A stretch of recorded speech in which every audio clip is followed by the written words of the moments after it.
আমার এই ওভেনের বয়স 15 বছর হয়ে গেছে। ঈদ উপলক্ষে এটা ক্লিন করলাম।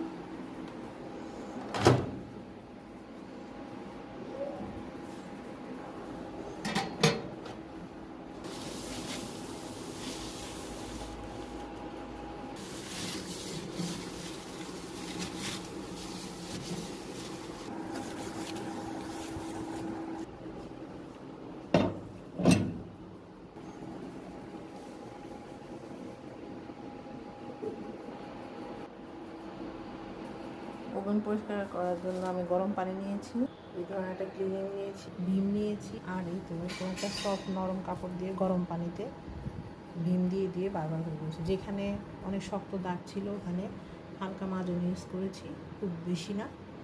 তারপর গরম পানি দিয়ে কাপড় ভালো করে ধুয়ে ধুয়ে বারবার ভালো করে ড্রাই করে নিয়েছি এবং লাস্টে টিস্যু দিয়ে মুছে দিয়েছি। সামনে ঈদ, এই জন্য আমার কিচেন হুড, ক্যাবিনেট এগুলো একটু পরিষ্কার করে নিয়েছিলাম পরশু দিন।